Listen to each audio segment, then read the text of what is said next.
Back in November 2025, Instagram users began to take notice of a bizarre account that almost exclusively featured photos of human remains.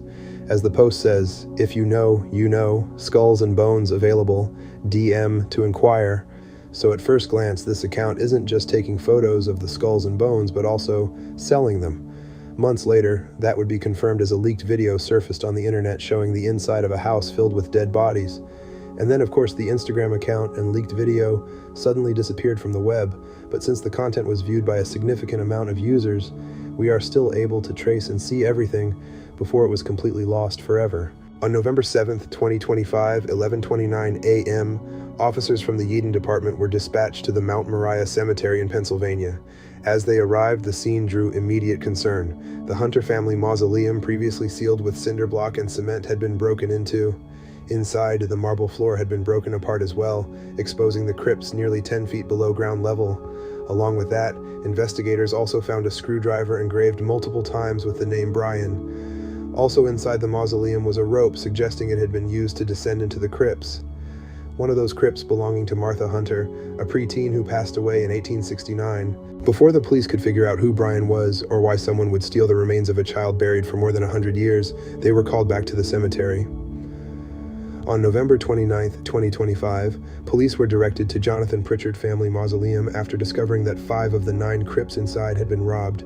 However, this time the suspect left an empty can of Monster Energy, and the police were able to lift 2 partial fingerprints from it. Swabs were also taken from the can, along with the engraved screwdriver that was found earlier. However, the police were then called again, this time about a robbery that had occurred weeks earlier. On November 6, 2025, at a cemetery on 1500 block of Westminster Road, Luzerne County, more than 100 miles away from Mount Moriah, 2 sets of remains were stolen. The victims were Mary Capelina Paga, an 83-year-old woman who passed away in 1981, and Leo Tarrin, a 53-year-old man who also passed away that same year. 2 cigarette butts and 2 energy drink cans were collected for DNA analysis. Police were called on at least 3 more occasions in December, where they discovered that 49 sets of remains were taken from 9 different families in Mount Moriah Cemetery. Since the cemetery had been abandoned for a long while at that point, the robberies had gone unnoticed. That was, however, until November 7, 2025, when members of the Friends of Mount Moriah contacted the police after noticing signs of disturbances. As the police continued to investigate, they received a tip.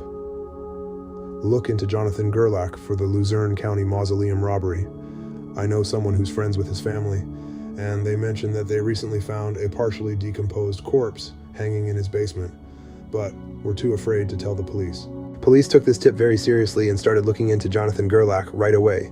Records show he was charged on November 6, 2025 with shoplifting tools from a hardware store in East Earl Township, Lancaster County.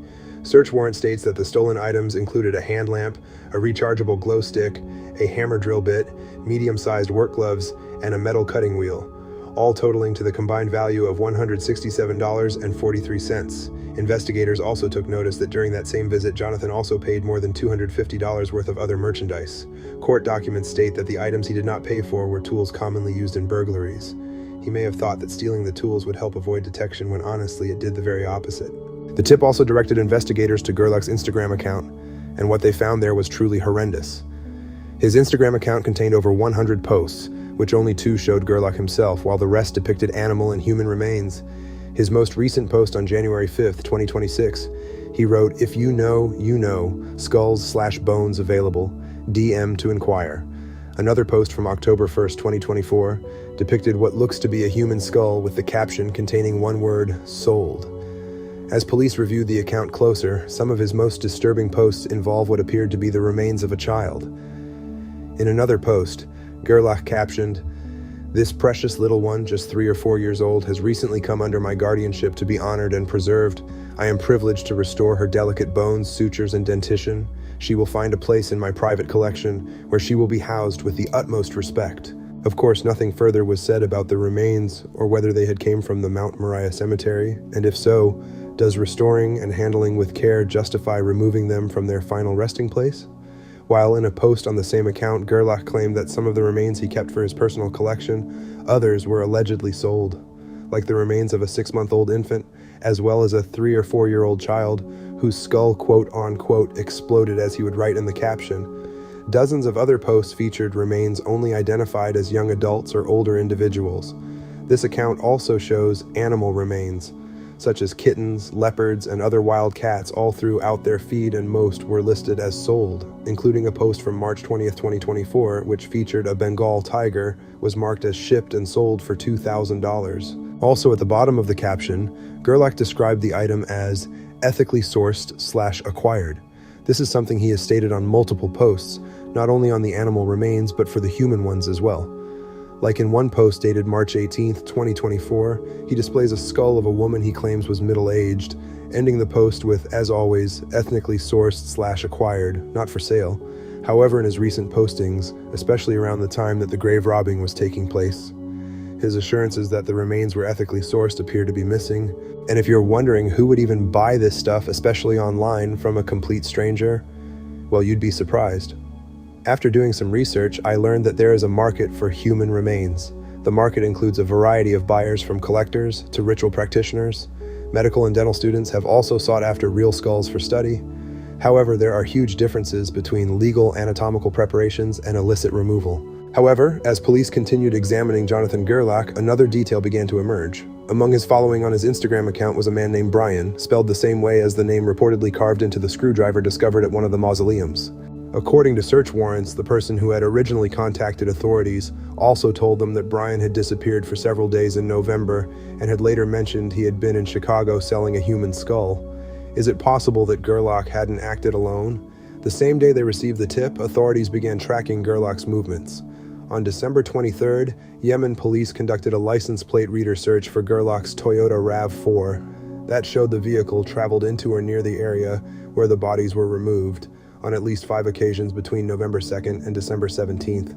Court documents also indicate phone records placed him in those same places at the same times. On December 23rd, a Yemen officer on patrol at Mount Moriah discovered a Toyota RAV4 parked between fallen tree limbs inside the cemetery. Authorities believe the positioning was intentional, meant to conceal the vehicle. Nobody was inside, but multiple energy drink cans were visible on the front passenger seat.